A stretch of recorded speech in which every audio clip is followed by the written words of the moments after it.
असुर यहाँ क्या कर रहे हैं? कहीं आयुष इसे देख ना ले। तेरी इतनी हिम्मत, मेरे पैर खींचेगा?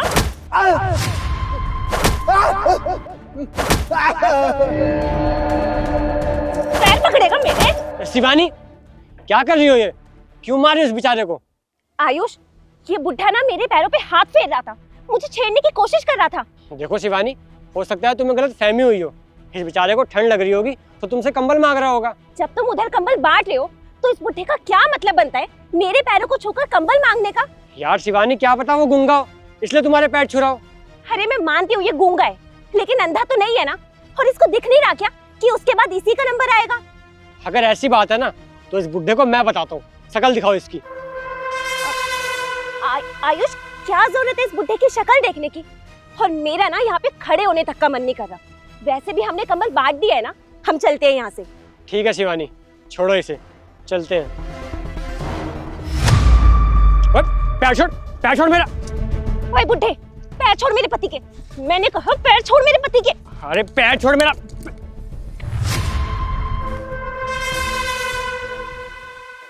पापा। आयुष, क्या कर रहे हो तुम? ये ऐसे किसी को भी छू लोगे क्या? देख नहीं रहे हो कितना गंदा आदमी है ये? कितनी बदबू आ रही है इसके अंदर से। यार शिवानी देखो ना, इनके हाथ में भी सेम वही ब्रेसलेट है जो मैंने पापा को गिफ्ट दिया था। कैसी बातें कर रहे हो आयुष ये? अरे दुनिया में सिर्फ एक ही ब्रेसलेट थोड़ी बना होगा, ये बहुत से बने होंगे। यार शिवानी, मैं मानता हूँ कि ऐसे ब्रेसलेट बहुत सारे होंगे, लेकिन इस डिजाइन का ब्रेसलेट मैंने स्पेशली ऑर्डर देके बनवाया था। आयुष, कैसी बातें कर रहे हो ये? पापा जी यहाँ पर कैसे आएंगे? मैंने तुम्हें बताया तो था कि पापा जी तीर्थ यात्रा के लिए गए हैं। और वैसे भी ये लोग ना होते ही चोर है, चुरा लिया होगा इसने पापा जी का। लेकिन जब तक मैं इनकी शक्ल नहीं देखूंगा ना, मैं यहाँ से कहीं नहीं जाने वाला।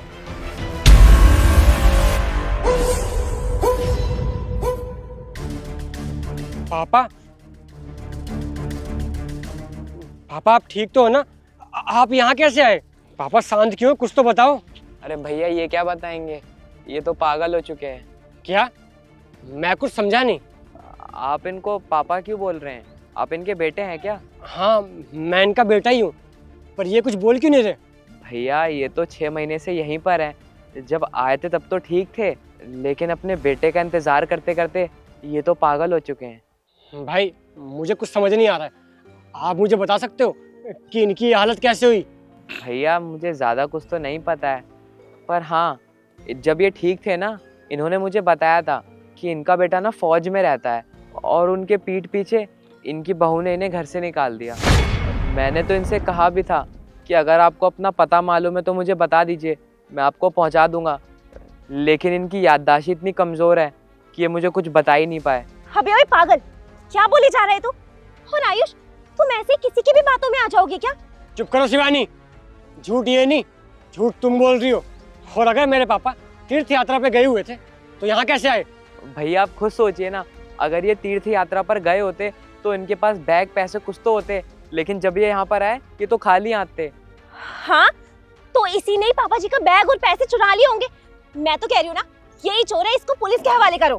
भैया, अगर आपको मेरी बात पर यकीन नहीं है ना, तो सामने देखिए, सीसीटीवी कैमरा लगा है, आप इसमें चेक कर लीजिए, सारा सच सामने आ जाएगा। हाँ शिवानी, ये एकदम सही कह रहा है। हम एक काम करते हैं, पुलिस स्टेशन जाके कंप्लेन करते हैं और यहाँ की कैमरा फुटेज निकलवाते हैं। तुम एक काम करो, पुलिस को फोन मिलाओ। क्या हो गया शिवानी, मिलाओ फोन। कोई बात नहीं, मैं ही मिला देता हूँ। नहीं आयुष, प्लीज पुलिस को फोन मत करो, मैं तुम्हें सब सच बताती हूँ। सच? क्या बताना चाहती हो, साफ साफ बताओ। आयुष, पापा जी की इस हालत की जिम्मेदार सिर्फ और सिर्फ मैं हूँ। मैं क्या करती आयुष, जब से तुम पापा जी को गांव से यहाँ लेकर आए हो ना, तब से मैं पापा जी की सेवा करती रहती हूँ।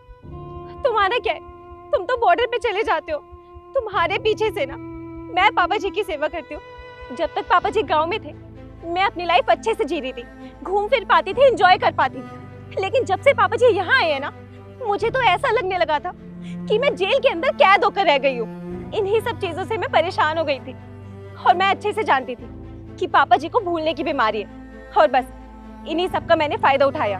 मैंने सोचा मैं पापा जी को कहीं दूर छोड़ आऊंगी, और इन्हें हमारे घर का पता भी नहीं मालूम है, इसलिए भटकते हुए कहीं दूर चले जाएंगे।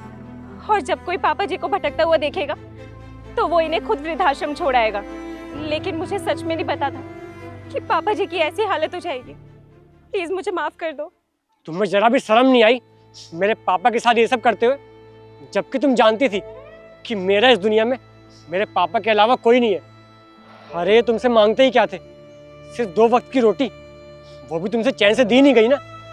अरे घर बार प्रॉपर्टी सब तुम्हारा ही तो था, कहाँ वो लेके यार थे, बस कुछ दिन के मेहमान थे तुम्हें, लेकिन वो भी रास नहीं आया ना। खैर छोड़ो, जो इंसान पैसों के लिए इतना अंधा हो जाए ना, उसको समझाने का कोई फायदा नहीं है। जो इंसान सिर्फ अपना सोचता हो ना, उसको किसी से कोई फर्क पड़ ही नहीं सकता। तुम्हारे मुंह लगने का मेरा बिल्कुल मन नहीं है। तुम एक काम करो, घर जाके अपना सामान पैक करो और चुपचाप निकल जाओ। तुम्हारे घर वालों से मैं बात कर लूंगा, निकलो।